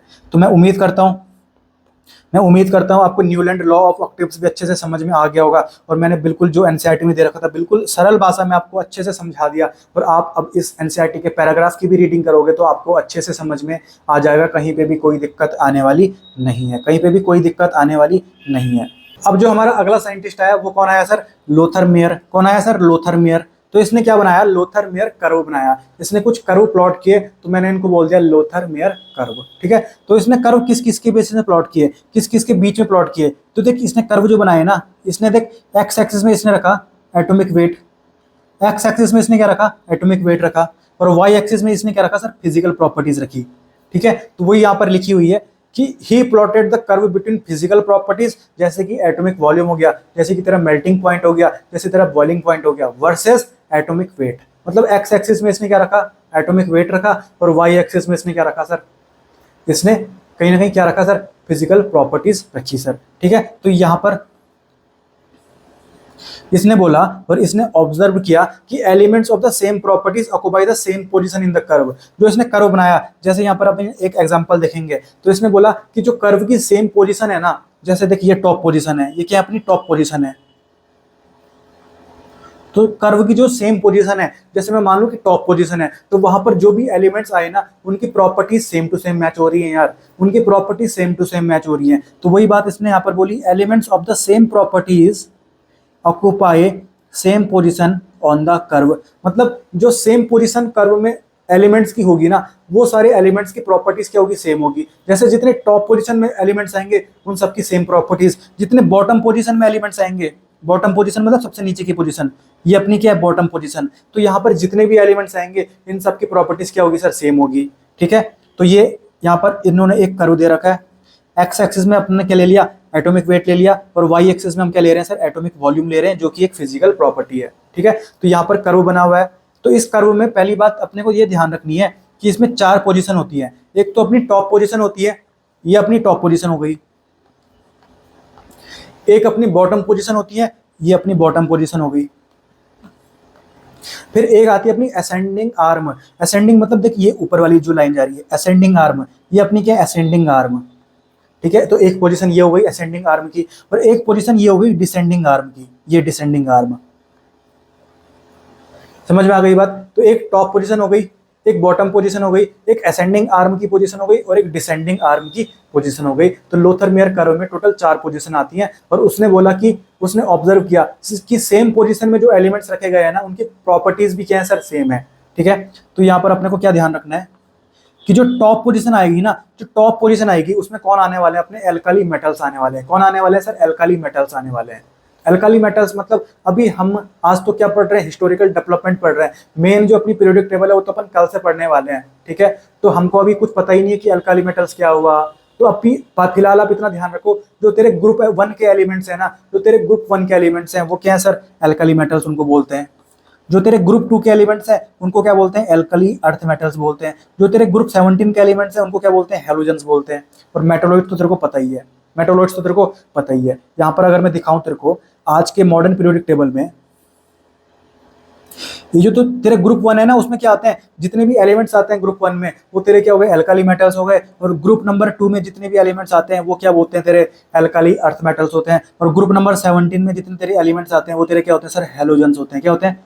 हैलोजेंस होते हैं। और ग्रुप 18 में क्या आते हैं सर? नोबल गैसेस आते हैं। ठीक है, बाकी बिल्कुल डिटेल में तो अपन कल से देखने वाले हैं, क्योंकि मॉडर्न पीरियोडिक टेबल अपन कल से स्टार्ट करने वाले हैं। आज तो अपन क्या देख रहे हैं? Historical development of periodic table. ठीक है सर, ये हो गया अपना। तो मैंने क्या बोला आपको कि सर जो लोथर मेयर कर्व में टॉप पोजीशन रखने वाले हैं वो अपने कौन होने वाले हैं? ग्रुप 1 के एलिमेंट्स वो आने वाले हैं सर एल्काली मेटल्स। ठीक है, जो बॉटम पोजीशन में आने वाले हैं, जो बॉटम पोजीशन में एलिमेंट्स आने वाले हैं वो रहने वाले हैं कौन सर? मेटालॉइड्स, जिसमें कौन आते हैं सर? बापू आसाराम जी सब्सक्राइबिंग सीते आंटी। ठीक है, फिर अपना असेंडिंग पोजीशन आ गया। असेंडिंग आर्म में तेरे कौन आने वाले हैं? हैलोजेंस आने वाले हैं। और डिसेंडिंग आर्म में तेरे कौन आने वाले हैं? एल्काली अर्थ मेटल्स आने वाले हैं, यानी ग्रुप नंबर सेकंड के एलिमेंट्स आने वाले हैं। तो तुमको ये पता होना चाहिए कि कौन सी पोजीशन में कौन से एलिमेंट्स आते हैं। ठीक है, लोथर मेयर कर्व में एक्स एक्सिस में क्या रखा सर? एक्स एक्सिस में इसने रखा एटॉमिक वेट, और वाई एक्सिस में इसने क्या रखा सर? एटॉमिक वॉल्यूम, जो कि कहीं ना कहीं एक फिजिकल प्रॉपर्टी है। ठीक है, तो अगर तुम ध्यान से एक बात देखो जो तेरा पहला साइंटिस्ट आया था लेवोजियर, उसने उसका क्लासिफिकेशन का बेसिस क्या था, फिजिकल प्रॉपर्टीज था। बाकी उसके बाद जितने भी साइंटिस्ट आए ना, उन्होंने कहीं ना कहीं बेसिस किसको रखा सर, एटॉमिक वेट को रखा। ये देख एटॉमिक वेट लिखा हुआ है, ठीक है। फिर आया AEB चानकोटियस, इसने भी देख एटॉमिक वेट को बेसिस बनाया। फिर उसके बाद आया न्यूलैंड लॉ ऑफ ऑक्टेव, इसने भी देख एटॉमिक वेट को बेसिस बनाया। फिर उसके बाद आया लोथर मेयर कर्व, उसमें भी कहीं ना कहीं कौन आया, एटॉमिक वेट को उसने बेसिस बनाया। तो जितने भी साइंटिस्ट आए लेवोजियर के बाद, उसने बेसिस किसको बनाया सर, एटॉमिक वेट को बनाया, ठीक है। अब देख लोथर मेयर ने क्या बोला, क्या कंक्लूड किया उसने, क्या लास्ट लाइन उसने ये बोली कि जो फिजिकल प्रॉपर्टीज है ना एलिमेंट्स की, जो एलिमेंट्स की फिजिकल प्रॉपर्टीज है ना, वो क्या है सर, पीरियोडिक फंक्शन है ऑफ देयर एटॉमिक वेट। मतलब जो फिजिकल प्रॉपर्टीज है वो किस में डिपेंड कर रही है सर, एटॉमिक वेट में डिपेंड कर रही है। तेरी समझ में आ गई बात। तो ये आपको दिख भी रहा है कि देख एटॉमिक वेट और ये अपने फिजिकल प्रॉपर्टीज ले ली, तो देख जो टॉप पोजीशन है वो सब एक जैसे एलिमेंट्स आ गए, जो बॉटम पोजीशन में आ गए वो सारे एक टाइप के एलिमेंट्स आ गए, उनकी मतलब प्रॉपर्टीज सेम है। तो यहाँ से मैं ये भी तो बोल सकता हूँ सर कि जो अपनी फिजिकल प्रॉपर्टीज है वो किस पे डिपेंड कर रही है, वो किसका फंक्शन है सर, वो किसका फंक्शन है, एटॉमिक वेट का फंक्शन है। तो यही बात यहाँ पर किसने बोली, लोथर मेयर ने बोली, ठीक है। तो ये जो कंक्लूजन लोथर मेयर ने दिया था ना, यही सेम टू सेम कंक्लूजन किसने दिया। अभी हम अगला जो साइंटिस्ट आएगा, वो साइंटिस्ट आएगा अपना मेंडलीव। कौन सा साइंटिस्ट आएगा, मेंडलीव।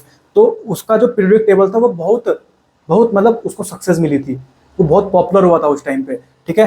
तो उसका जो कंक्लूजन था मेंडलीव का, वो कंक्लूजन भी सेम यही था जो लोथर मेयर का कंक्लूजन था। उसने भी यही बोला था कि जो फिजिकल प्रॉपर्टीज है एलिमेंट्स की, वो क्या होती है, पीरियोडिक फंक्शन होती है किसके, एटॉमिक वेट के, ठीक है। तो जो मेंडलीव का आगे हम देखेंगे पीरियोडिक लॉ आएगा, उसका कंक्लूजन भी same to same Lothar Meyer के कर्व का जो कंक्लूजन था वही सेम टू सेम कंक्लूजन रहने वाला है, ठीक है। अब ध्यान से देख, यहाँ पर देख जो अपना मेंडलीव था, इसने खेल कब से कब तक खेला, 1834 से 1907 तक। और जो अपना लोथर मेयर था, इसने खेल कब से खेला, 1830 से 1895। तो स्टार्ट जल्दी किसने किया था सर, 1830 में लोथर मेयर ने किया था, ठीक है, लोथर मेयर ने किया था, ठीक है। और लोथर मेयर और मेंडलीव के जो उन्होंने दिया था ना, उनके बीच में ज्यादा गैप भी नहीं था, ज्यादा डिफरेंसेस भी नहीं थे। पर कहीं ना कहीं जो लोथर मेयर ना ज्यादा पॉपुलर नहीं हो पाया, लोथर मेयर ज्यादा पॉपुलर नहीं हो पाया, क्योंकि देख जो लोथर मेयर है ना, उसने खेल जो अपना उस एक्सपेरिमेंट किया, जो उसने डिस्कवरी की, वो जल्दी तो कर दी थी, पर जो पब्लिशमेंट उसको मिला ना, जो उसका पब्लिश हुआ उसका वर्क, वो मेंडलीव के बाद हुआ। उसका जो वर्क पब्लिश हुआ वो मेंडलीव के बाद हुआ। मेंडलीव ने स्टार्ट बाद में किया था, पर उसका जो वर्क है वो पहले पब्लिश हो गया, ठीक है। इसलिए जो मेंडलीव है उसको ज्यादा वाहवाही मिली, उसको ज्यादा तालियां मिली, ठीक है। तो यहाँ पर वही बात लिखी हुई है, Lothar Meyer work was not published before Mendeleev, ठीक है। हालांकि उसने देख 1830 जल्दी स्टार्ट कर दिया था, इसका खेल कब से स्टार्ट हुआ है, 1834 से स्टार्ट हुआ है मेंडलीव का, ठीक है। पर दोनों के कंक्लूजन सेम रहने वाले हैं। दोनों के कंक्लूजन क्या है sir, physical properties of elements are periodic function of their atomic weight. यानी जो फिजिकल प्रॉपर्टीज है किसी एलिमेंट की, वो किस पे डिपेंड करता है, वो किसका फंक्शन है सर, एटॉमिक वेट का फंक्शन रहने वाला है, ठीक है। अब यहाँ पर एनसीईआरटी में एक लाइन लिखी हुई है, unlike Newlands Lothar Meyer observe a change in length of depth repetitive pattern. मतलब जो हमने न्यूलैंड का लॉ ऑफ ऑक्टेव्स पढ़ा था, उसमें मैंने आपको बताया था कि वो सिर्फ कहाँ तक वैलिड है, सिर्फ कैल्शियम तक वैलिड है, क्योंकि कैल्शियम के बाद डी ब्लॉक एलिमेंट्स आ जाते हैं, फिर वो बात वैलिड नहीं रह पाती कि हर 8th एलिमेंट की प्रॉपर्टीज फर्स्ट एलिमेंट से मैच होने वाली है। तो सिर्फ वो कहाँ तक लागू था, वो सिर्फ कैल्शियम तक लागू था। पर जो ये अपना लोथर मेयर कर्व है ना, ये और आगे तक वैलिड है, सिर्फ कैल्शियम तक वैलिड नहीं है, ये पूरे आगे तक वैलिड है। तो वही बात है कि यहाँ पर लेंथ बढ़ चुकी है, जो रिपीटेटिव पैटर्न हम देख रहे हैं उसका लेंथ बढ़ चुकी है, वो सिर्फ अब कैल्शियम तक वैलिड नहीं है। वही बात ये लिखी हुई है। फिर आगे ये बात लिखी हुई है कि 1868 में लोथर मेयर ने एक ऐसी टेबल डेवलप करी एलिमेंट्स की जो क्लोजली रिजेंबल करती है आज की मॉडर्न पीरियोडिक टेबल से। मतलब जो आज की मॉडर्न पीरियोडिक टेबल है उससे क्लोजली काफी हद तक रिजेंबल करती है, काफी हद तक मैच करती है। लोथर मेयर ने जो 1868 में एक टेबल बनाई थी एलिमेंट्स की, ठीक है, ये सिंपल सी बात है। अब हम पढ़ने वाले मेंडलीव पीरियोडिक टेबल, मतलब जो सबसे इंपॉर्टेंट है, जो सबसे पॉपुलर हुई, जो सबसे ज्यादा मैच करती है आज के मॉडर्न पीरियोडिक टेबल से, वो कहीं ना कहीं कौन सी है, मेंडलीव पीरियोडिक टेबल है, ठीक है। तो ये लास्ट है, अपना लास्ट क्लासिफिकेशन है मेंडलीव पीरियोडिक टेबल, ठीक है। तो देख मेंडलीव पीरियोडिक टेबल बेस्ड है किस पे, बेस्ड है मेंडलीव पीरियोडिक लॉ पे। और मैंने आपको जब लोथर मेयर कर्व पढ़ाया था तो वहां पर जो कंक्लूजन लोथर मेयर ने दिया था उसमें मैंने आपको बताया था कि जो मेंडलीव का कंक्लूजन होगा वो भी सेम ऐसा ही कंक्लूजन होने वाला है। तो मेंडलीव पीरियोडिक लॉ भी वही बात बोलती है कि physical and chemical properties of elements are periodic function of their atomic weight. जो सेम टू सेम बात थोड़ी देर पहले मैंने आपको लोथर मेयर कर्व में समझाई थी, और मैंने वहाँ पर लिखा हुआ थी लाइन कि यही सेम टू सेम लाइन, यही सेम टू सेम कंक्लूजन अपना कहीं ना कहीं मेंडलीफ ने भी दिया था। तो वही बात मैंने यहाँ पर भी लिख दी sir, physical and chemical properties of elements are periodic function of their atomic weight. यानी फिजिकल प्रॉपर्टीज और केमिकल प्रॉपर्टीज कहीं ना कहीं एलिमेंट्स की वो किस पे डिपेंड करती हैं, एटॉमिक वेट पे डिपेंड करती हैं। वो किसका फंक्शन है, एटॉमिक वेट का फंक्शन है। ठीक है, अब देख जो मेंडलीफ पीरियोडिक टेबल है ना उसमें कितने एलिमेंट्स हैं सर, 63 एलिमेंट्स हैं। मेंडलीफ पीरियोडिक टेबल में कितने एलिमेंट्स हैं सर, 63 एलिमेंट्स हैं। ठीक है, अब देख जो ऐसे रोज होती हैं हॉरिजॉन्टल रोज, उसको उन्होंने क्या बोल दिया, सीरीज बोल दिया, और आज की डेट में उसको क्या बोलते हैं अपन, पीरियड्स बोलते हैं। जो वर्टिकल कॉलम्स होते हैं, जो वर्टिकल कॉलम्स होते हैं उनको उसने क्या बोला, फैमिली बोला, पर आज की डेट में उसको क्या बोलते हैं, ग्रुप्स अपन बोलते हैं। तो जो अपनी मेंडलीफ की पीरियोडिक टेबल है ना उसमें पीरियड्स कितने थे, 6 पीरियड्स थे, और ग्रुप्स कितने थे, 8 ग्रुप्स थे। ठीक है, तो 6 पीरियड थे, मतलब हॉरिजॉन्टल रोज कितनी थी, 6 थी, और वर्टिकल कॉलम यानी ग्रुप्स कितने थे सर, 8 थे। और इनको इसने कैसे बांटा, 1 से लेकर 8 तक, 1 से लेकर 8 तक।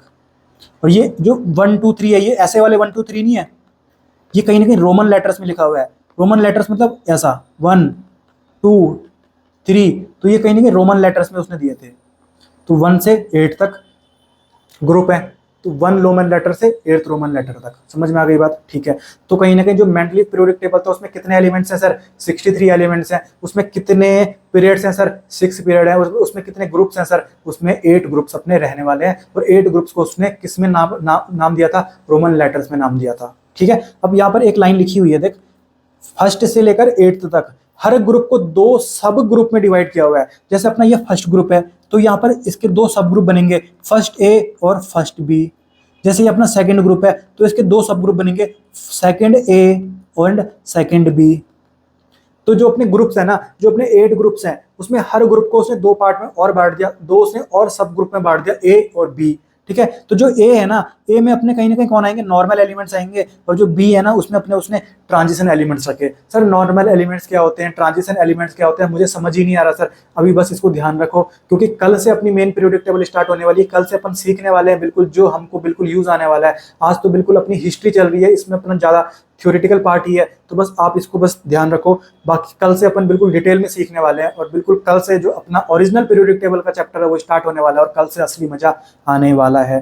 फिलहाल बस इतना ध्यान रखो, जो अपने उसने ग्रुप रखे थे ना, तो ग्रुप के जो 2 सब ग्रुप उसने बनाए थे, तो उसमें जो ए वाला था उसमें उसने कौन रखे, नॉर्मल एलिमेंट्स रखे, और जो बी वाला था उसमें उसने कौन रखे, ट्रांजिशन एलिमेंट्स रखे। ठीक है सर, और जो उसका 8th वाला ग्रुप था ना, जो उसका 8th वाला ग्रुप था उसमें कितने एलिमेंट्स आए सर, 9 एलिमेंट्स आए। जो उसका 8th वाला ग्रुप था, जो उसका 8th वाला ग्रुप था उसमें कितने एलिमेंट्स आए, 9 एलिमेंट्स आए। ये देख, ये अपना 8th वाला ग्रुप है, इसमें कितने एलिमेंट आए, 1 2 3 4 5 6 7 8 9, टोटल कितने एलिमेंट्स आ गए, 9 एलिमेंट्स आ गए। मतलब जो अपना 8th नंबर का ग्रुप है उसमें कितने एलिमेंट्स आ गए, कितने एलिमेंट्स आ गए, 9 एलिमेंट्स आ गए। बाकी देख हर ग्रुप को, जैसे ये एक ग्रुप है तो इसका एक पार्ट इधर है, एक पार्ट इधर दे रखा है। देख लिथियम इधर दे रखा है और हाइड्रोजन इधर दे रखा है। वैसे देख सोडियम इधर दे रखा है, पोटेशियम इधर दे रखा है। मतलब जो लेफ्ट साइड है वो ए वाला है, मतलब फर्स्ट ए, और जो राइट साइड दिख रहा है वो फर्स्ट बी है। समझ में आ गई बात। ठीक है, वैसे देख ये अपना सेकंड बेरिलियम किस में आएगा, सेकंड ए में आएगा, पर मैग्नीशियम राइट साइड लिखा हुआ है तो मैग्नीशियम किस में आएगा, सेकंड बी में आएगा। कैल्शियम किस में आएगा, सेकंड ए में आएगा। जिंक किस में आएगा, सेकंड बी में आएगा। मतलब लेफ्ट वाले जो पार्ट है वो किस में आएंगे, ए वाले सब ग्रुप में आएंगे, और जो राइट वाले लिखे हुए एलिमेंट्स वो किस में आएंगे सर, बी सब ग्रुप में आएंगे। और ए सब ग्रुप वाले कौन होते हैं, जो अपने नॉर्मल एलिमेंट्स होते हैं, और बी सब ग्रुप वाले कौन होते हैं, जो अपने ट्रांजिशन एलिमेंट्स होते हैं। नॉर्मल एलिमेंट्स क्या हुआ, ट्रांजिशन एलिमेंट्स क्या हुआ, वो तो अपन कल देखेंगे जब अपन पीरियोडिक टेबल चैप्टर स्टार्ट करेंगे। ठीक है, आज तो अपनी डेवलपमेंट देख रहे हैं अपन, आप आज अपन हिस्ट्री देख रहे हैं कहीं ना कहीं, कि पीरियोडिक टेबल जो हम आज की डेट में पढ़ते हैं उसको पढ़ने के लिए अपन ने कितने साइंटिस्ट आए, किसने क्या क्या लॉज दिए, कैसे कैसे हम आज जो पीरियोडिक टेबल पढ़ते हैं वहाँ कैसे कैसे अपन पहुंचे हैं। ठीक है, तो ये अपना क्या है सर, ये अपना क्या है, मेंडलीफ का पीरियोडिक टेबल है। इसको आपको याद नहीं करना, बस यही चीजें याद करनी है कि टोटल देख कितने ग्रुप हैं, 3 4 5 6 7 8। जो 8th ग्रुप है उसमें कितने एलिमेंट्स हैं, 9 एलिमेंट्स हैं, और हर ग्रुप को उसने 2 पार्ट में बांटा हुआ है, ए और बी में। ए में रखे हुए नॉर्मल एलिमेंट्स और बी में रखे हुए ट्रांजिशन एलिमेंट्स। बस इतना अपने को ध्यान रखना है। और टोटल कितने एलिमेंट्स रखे हुए हैं मेंडलीफ पीरियोडिक टेबल में, 63 रखे हुए हैं। ठीक है, बाद में इन्होंने एक और ग्रुप रखा जिसको इन्होंने 0 ग्रुप बोला, जिसको इन्होंने 0 ग्रुप बोला। पर इनिशियली ये जो 0 ग्रुप है ये मेंडलीफ ने नहीं रखा था। ठीक है सर, ठीक है। और 0 ग्रुप में कौन आते हैं सर, अपने नोबल गैसेस आते हैं। कौन आते हैं सर, नोबल गैसेस आते हैं। ठीक है, तो अगर मैं तुमको बोलूं फादर ऑफ पीरियोडिक टेबल, तो पीरियोडिक टेबल जो सबसे पहली बनाई गई वो तो यही बनाई गई, तो इसका फादर कौन है सर? मेंडलीफ है। तो अगर कोई तुमको पूछे कि जो पीरियोडिक टेबल है उसका फादर कौन है, तो तुमको बोलना है मेंडलीफ है, मेंडलीफ है। जो पीरियोडिक टेबल है उसका फादर कौन है सर? मेंडलीफ है, कोई दिक्कत नहीं है। अब देख,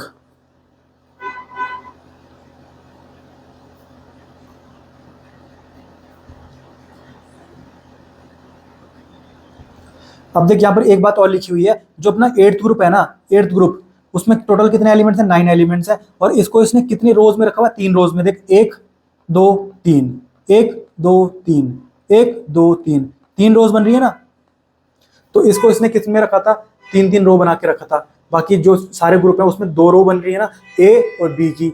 और जो अपना 8th ग्रुप है उसमें टोटल 9 एलिमेंट्स हैं, और इसको इसमें 3 ग्रुप बना के रख रहा है, जैसे ए बी सी, ठीक है। 3 ग्रुप बन रहे हैं ना इसमें। तो यहाँ पर ध्यान रखना कि 3 ग्रुप बनते हैं 8th वाले अपने ग्रुप में, 3 सब ग्रुप बनते हैं यानी, मतलब, ठीक है। तो ये अपना मेंडलीफ का पीरियोडिक टेबल था, ठीक है। और फादर ऑफ पीरियोडिक टेबल कौन है? मेंडलीफ ही है, ठीक है। अब इसकी अपन अच्छी बातें देखेंगे, इसकी मेरिट देखेंगे, मतलब इसने अच्छी बातें क्या क्या बोली। तो देख, 63 एलिमेंट्स हैं, 63 एलिमेंट्स हैं। तो 63 एलिमेंट्स को, इतने सारे एलिमेंट्स को पहली बार एक लॉ के बेसिस पे सिस्टमिक स्टडी के लिए टेबल बनाई गई। पहली बार एक लॉ के आधार पे सिस्टमिक स्टडी के लिए टेबल बनाई गई। तो ये अच्छी बात है इसकी, ठीक है। तो ये मेरिट हो गई इसकी। दूसरी मेरिट इसकी आती है कि जो न्यू एलिमेंट्स है जो अभी तक डिस्कवर नहीं हुए थे, तो उसको लगता था मेंडलीफ को कि ये फ्यूचर में डिस्कवर हो सकते हैं, यहाँ पर हमको जगह छोड़नी चाहिए। तो उसने वहां पर जगह छोड़ी, और उसको क्या बोला उन्होंने? तो देख, जैसे जर्मेनियम है अपना, जैसे अपना ये जर्मेनियम है, कहाँ है जर्मेनियम? ये अपना जैसे जर्मेनियम है, तो जर्मेनियम के ऊपर सेकंड बी में कौन आने वाला है? सॉरी, 4th बी में कौन आने वाला है? सिलिकॉन आने वाला है। तो जर्मेनियम को जगह में उसने बोला ईका सिलिकॉन। क्या बोला उसको? ईका सिलिकॉन। जर्मेनियम को क्या बोला? ईका सिलिकॉन। मतलब उसी के ऊपर वाला, उसी के ग्रुप का ऊपर वाला जो एलिमेंट है उसके नाम, उसके बेसिस पे इसने वहां पर जगह छोड़ी, और उसको जर्मेनियम नहीं बोला उस टाइम, जर्मेनियम तो बाद में आया अपना। वहां पर उसने बोला कि इसको क्या बोलेंगे? ईका सिलिकॉन बोला इसको, ईका सिलिकॉन बोला, क्योंकि उसको पता है कि सेम ग्रुप है, इधर ए इधर बी, तो बी वाले कहीं ना कहीं सेम प्रॉपर्टीज रखेंगे। तो इसने जो उसके ऊपर वाला एलिमेंट है ना, उसके आगे ईका लगा दिया, और वही यहाँ पर इसने रखा। तो वहाँ पर जर्मेनियम नहीं लिखा था इसने उस टाइम, उसने लिखा था ईका सिलिकॉन। वैसे अगर मैं गैलियम की बात करूँ, गैलियम का है अपना,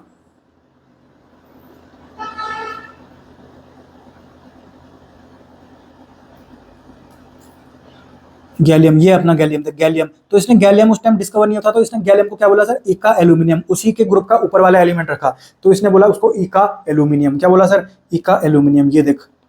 और तीसरा है अपना स्कैंडियम।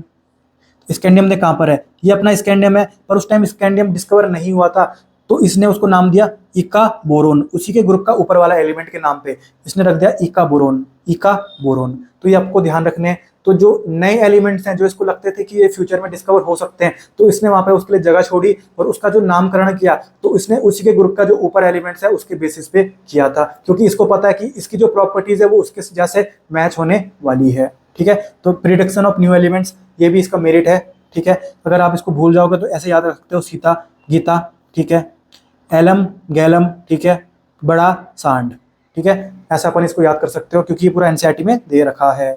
अब तीसरा जो इसका मेरिट है वो क्या है? Correction of doubtful atomic weight of elements, ठीक है।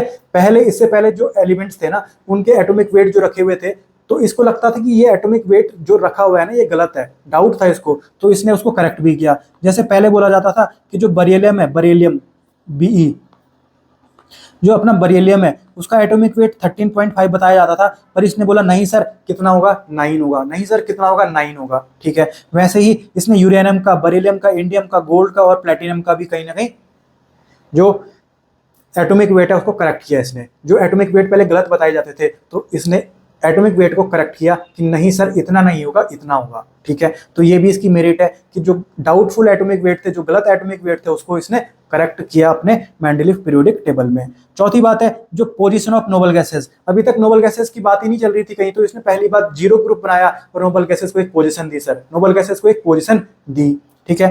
अब हम बात करते हैं मेंडलीफ पीरियोडिक टेबल के डीमेरिट्स के बारे में, कि क्या क्या खामियां रह गई मेंडलीफ पीरियोडिक टेबल में।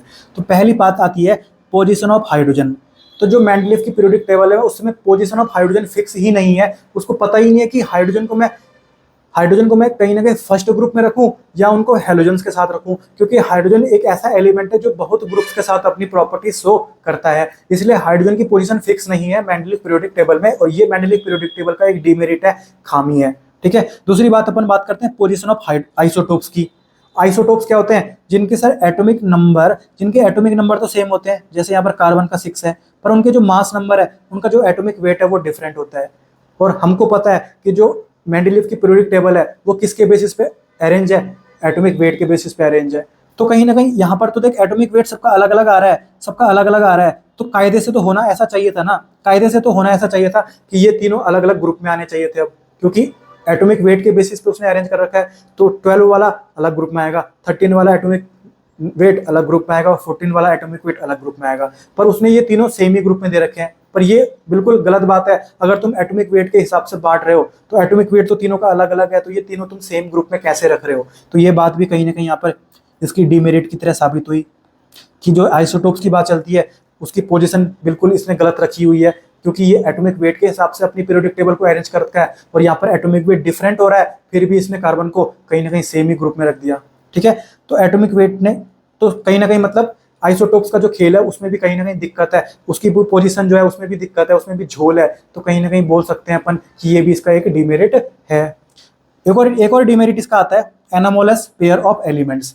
ठीक है, एनोमोलस का मतलब जो अपना नॉर्मल है, नॉर्मल से थोड़ा अलग डिविएट करना, नॉर्मल से अलग शो होना। ठीक है, तो एनोमोलस पेयर ऑफ एलिमेंट्स की बात करें अपन, तो देख जैसे इसने पहले आर्गन रखा, फिर उसके बाद पोटेशियम रखा, और आर्गन का एटॉमिक वेट 39.9 है और पोटेशियम का कितना है? 39.1 है। तो ये तो गलत बात हो गई, पहले तुमने हायर एटॉमिक वेट रख दिया, फिर तुम छोटा एटॉमिक वेट रख रहे हो, पर होना तो ऐसा चाहिए था कि पहले छोटा एटॉमिक वेट, फिर बड़ा एटॉमिक वेट, फिर और बड़ा atomic weight.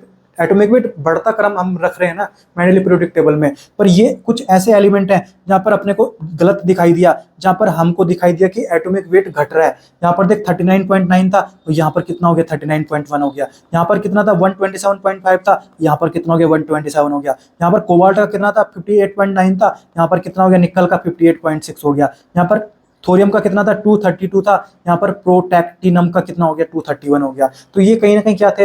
Anomalous pair of elements थे, मतलब कहीं ना कहीं यहाँ पर इनको सही तरीके से अरेंज नहीं किया था, क्योंकि हमको पता है कि यहाँ पर इंक्रीजिंग एटॉमिक वेट के हिसाब से अरेंज करना था, पर यहाँ पर एटॉमिक वेट तो घट रहा है, यहाँ पर एटॉमिक वेट तो घट रहा है।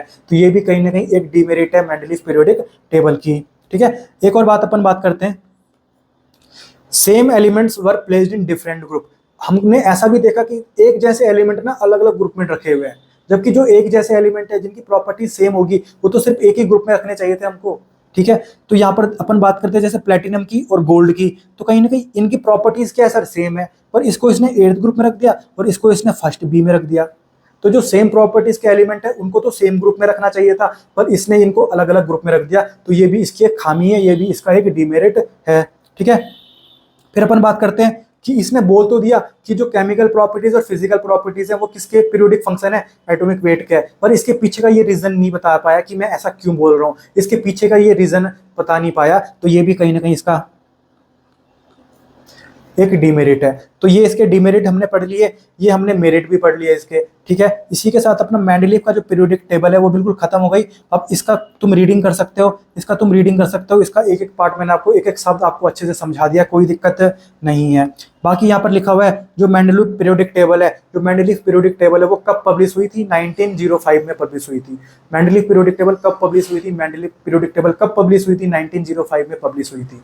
ठीक है, तो ये सब बोरिंग पार्ट था यार, ये पीरियोडिक टेबल का बोरिंग पार्ट था, क्योंकि ये थ्योरेटिकल पार्ट था। अभी जो अपना मेन पीरियोडिक टेबल स्टार्ट होगा वो कल से स्टार्ट होगा, क्योंकि कल अपन मॉडर्न पीरियोडिक टेबल पढ़ने वाले हैं, और हमारा जो सबसे इंपॉर्टेंट पार्ट है वो मॉडर्न पीरियोडिक टेबल ही है, क्योंकि आज की डेट में हम मॉडर्न पीरियोडिक टेबल ही पढ़ते हैं। ठीक है, और 99.9% अगर क्वेश्चन आएगा तो तुम गारंटी के साथ ये भी मान सकते हो कि वो कहाँ से आएगा? तुम्हारा मॉडर्न पीरियोडिक टेबल से ही आएगा। ठीक है, बहुत कम चांसेस होते हैं कि जो पीछे जो अपनी हिस्ट्री है जो हमने आज के लेक्चर में देखा कि वहां से कोई क्वेश्चन पूछा जाए। ठीक है, पर हमको एनसीईआरटी का एक एक शब्द पता होना चाहिए, इसलिए हम कुछ भी पार्ट छोड़ नहीं सकते, क्योंकि एनटीए का कोई भरोसा नहीं है कहाँ से क्वेश्चन उठा के आपको दे दे। इसलिए आपने आज का लेक्चर भी अच्छे से पढ़ना है, और एनसीईआरटी का जो एक एक शब्द मैंने आपको पढ़ाया वो बिल्कुल अच्छे तरीके से आपको समझा दिया, कोई भी दिक्कत कोई भी कंफ्यूजन आपको नहीं हुई होगी। ठीक है। बाकी यहाँ पर एक क्वेश्चन है, देख, which of the following is metalloid. हमको पता है सर मेटोलॉइड कौन कौन होते हैं, बा, पो, आसाराम, जी, सब्सक्राइबिंग, सी, ते, आंटी। ठीक है, तो यहाँ पर ये 4 ऑप्शन दे रखे हैं अपने को। ठीक है, तो यहाँ पर मेटोलॉइड कौन सा है, तो बोरोन मेटोलॉइड है अपना, जर्मेनियम भी मेटोलॉइड है, ये मेटोलॉइड नहीं है, ये मेटोलॉइड नहीं है। ठीक है, पर हमको तो सिंगल टिक मारना है। तो अब मुझे पता लग गया जो ये ऑप्शन दे रखे हैं ना, ये एनसीईआरटी के हिसाब से दे रखे हैं। मतलब वो चाहता है कि बोरोन तुम आंसर मत मारो, तुम आंसर जर्मेनियम मारो, क्योंकि मैंने आपको बताया था कि जो एनसीईआरटी है ना, वो बोरोन को नॉन मेटल मानती है। एनसीईआरटी बोरोन को क्या मानती है, नॉन मेटल मानती है। तो यहाँ पर तुम क्या आंसर टिक करोगे, जर्मेनियम आंसर टिक करोगे, जर्मेनियम आंसर टिक करोगे। ठीक है, पर अगर मैं बात करूं इसकी, यहाँ पर तुम्हारा क्या है, बोरोन, गैलियम, फ्लोरीन और सोडियम। तो गैलियम भी अपना मेटोलॉइड नहीं है, फ्लोरीन भी मेटोलॉइड नहीं है, सोडियम भी मेटोलॉइड नहीं है। मतलब यहाँ पर जो हमको आंसर देना है ना, वो एनसीईआरटी के हिसाब से नहीं देना, हमने यहाँ पर बोरोन को मेटोलॉइड मान के आंसर देना है। क्योंकि मुझे पता है सच में होता है, सही है कि बोरोन जो होता है वो मेटोलॉइड होता है अपना, पर एनसीईआरटी पता नहीं क्यों कहीं ना कहीं उसको नॉन मेटल मानती है। तो ये वाला क्वेश्चन मैं बोल सकता हूँ एनसीईआरटी के हिसाब से फ्रेम था, पर ये आउट ऑफ एनसीईआरटी के हिसाब से फ्रेम था। तो अपने को देखना है। तो मैं इसीलिए बोलता हूँ जो क्वेश्चन होता है वो डिफिकल्ट इसलिए नहीं होता कि क्वेश्चन डिफिकल्ट है या क्वेश्चन टफ है, उसके जो ऑप्शंस होते हैं ना वो क्वेश्चन को डिफिकल्ट बनाते हैं, उसके जो ऑप्शंस होते हैं वो क्वेश्चन को डिफिकल्ट बनाते हैं। क्योंकि मान लो मैंने अगर ये पढ़ा हुआ है और तुम्हारे पास ये वाला क्वेश्चन आ जाता तो तुम तो बिल्कुल फंस जाते ना, क्योंकि इसमें बोरोन भी आ गया, जर्मेनियम भी आ गया। ठीक है, तो समझ में आ गया आपको कैसे खेलना है, ऑप्शन के हिसाब से यहाँ पर आपको आंसर टिक करना है। ठीक है, बाकी जो आज का टॉपिक था, पहला लेक्चर जो एनसीईआरटी का था आज का पीरियोडिक टेबल का, वो बिल्कुल थियोरिटिकल था, पर मैंने आपको एनसीईआरटी का हर एक पार्ट बिल्कुल एक एक शब्द बिल्कुल अच्छे से समझा दिया। और आपको ये जल्दी से, जैसे अपन बायोलॉजी पढ़ते हैं उस तरीके से आज का लेक्चर देखना है। बाकी जो मजा आने वाला है पीरियोडिक टेबल में वो कल से स्टार्ट होने वाला है। कल हम जब पीरियोडिक टेबल पढ़ेंगे लेक्चर 2, कल हम देखने वाले हैं मॉडर्न पीरियोडिक टेबल के बारे में। फिर मॉडर्न पीरियोडिक टेबल में जितने भी एलिमेंट्स अपने हैं 118, उन सबको अपन अच्छे से याद करेंगे, उनके एटॉमिक नंबर भी पता होंगे हमको। फिर अपन नोमेनक्लेचर देखेंगे, फिर हम किसी एलिमेंट की इलेक्ट्रॉनिक कन्फिग्रेशन निकालना सीखेंगे, फिर अपन किसी एलिमेंट की पोजीशन निकालना सीखेंगे कि उसको मैं पीरियोडिक टेबल में कैसे कहाँ पर लोकेट करूँ। जैसे मैंने तुमको एक एलिमेंट दे दिया, तुम उसका बिल्कुल आंख बंद करके बता सकते हो कि ये सर इस पीरियड का है, ये सर इस ग्रुप का एलिमेंट है। तो वो अपन लोकेट करना सीखेंगे एलिमेंट को, और कुछ कॉमन बातें देखेंगे जिसके साथ अपना लेक्चर 2 भी क्या हो जाएगा, खत्म हो जाएगा। तो आज का लेक्चर यहीं तक था। आपको मैं उम्मीद करता हूँ आज का लेक्चर अच्छे से समझ में आ गया होगा। बाकी कोई डाउट कंफ्यूजन आपके मन में अगर होगा तो आप कमेंट सेक्शन में पूछ सकते हैं। बाकी कैसा लगा लेक्चर आप कमेंट सेक्शन में जरूर बताना। मिलते हैं अगले लेक्चर में, तब तक के लिए टाटा बाय बाय, जय Hind. History focus on victory, काम करूँ डेली, कहते हैं लोग सुनू सिर्फ मेरी मंजिल ना गहरी, मानू ना हार, ये दिल पत्थर कलम कटार,